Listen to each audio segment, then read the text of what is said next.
Hello, today I will be reading from one of my favorite books, Seven Habits of Highly Effective Teens. This is a paragraph that impacted me, so I'm going to be reading it for all of you. You've just been asked to put together a jigsaw puzzle.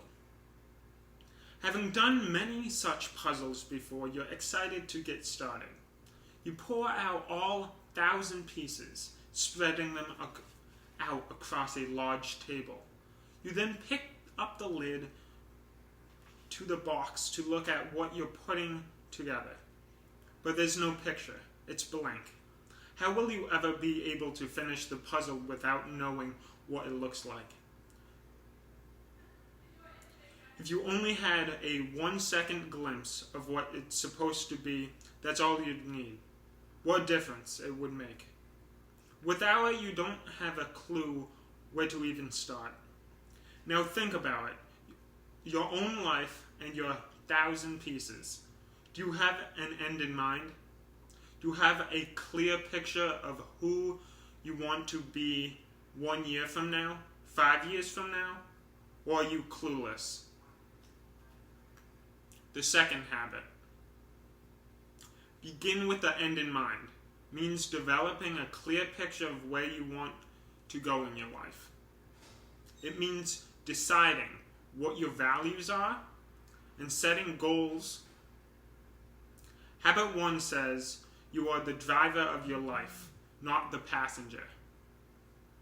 Habit 2 says, since you're the driver, decide where you want to go and draw up the map to get there. Now just wait a minute, Sean. You might be thinking, I don't know what my end in mind is. I don't know what I want to be when I grow up. If it makes you feel better, I'm grown up and I still don't know what I want to be. By saying begin with the end in mind, I'm not talking about deciding every little detail of your future, like choosing your career or deciding whom you'll marry. I'm simply talking about thinking beyond today and deciding what direction you want to take with your life, so that each step you take is always in the right direction. Begin with the end in mind, what it means. You may not realize it, but you do it all the time. Beginning with the end in mind, that is. You draw up a blueprint before you build a house. You read a recipe before you bake a cake. You create an outline before you write a paper. At least I hope you do. It's part of life. Let's have a begin with the end in mind experience right now, using your tool of imagination. Find a place where you can be alone without interruption. There. Now clear your mind of everything. Don't worry about school, your friends, your family, or that zit on your forehead. Just focus with me. Breathe deeply and open your mind. In your mind's eyes, visualize someone walking toward you, about half a block away. At first you can't see who it is. As this person gets closer and closer, you suddenly realize, believe it or not, it's you. But it's not you today. It's you as you would like to be 1 year from now. Now think deeply. What have you done with your life over the past year? How do you feel inside? What do you look like? What characteristics do you possess? Remember, this is you as you would like to be 1 year from now. You can float back to reality now. If you were a good sport and actually tried this experiment, you probably got in touch with your deeper self. You got a feel for what's important to you and what you'd like to accomplish this next year. That's called being with the end in mind.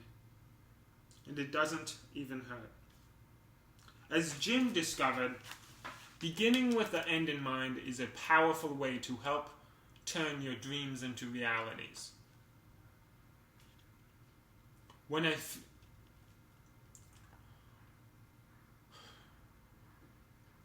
feel frustrated or get depressed, I have found something that really helps me. I go someplace where I can be alone, and then I close my eyes and I visualize mentally where I want to be and where I want to go when I am an adult. I try to see the whole picture of my dream life, and then I automatically begin to think about what it's going to take to get there, what I need to change. This technique started when I was in 9th grade, and today I'm on my way to making some of those visualizations become a reality.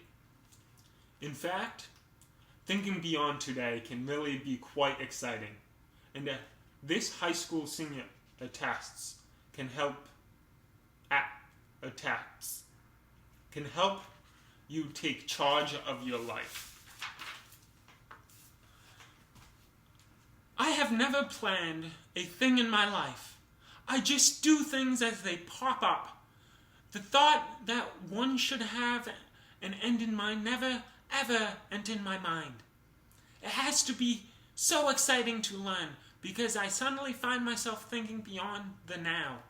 I am now not only planning my education, but also thinking about how I want to raise my kids, how I want to teach my family, and what kind of home life we should have. I am taking charge of me and not blowing in the wind anymore.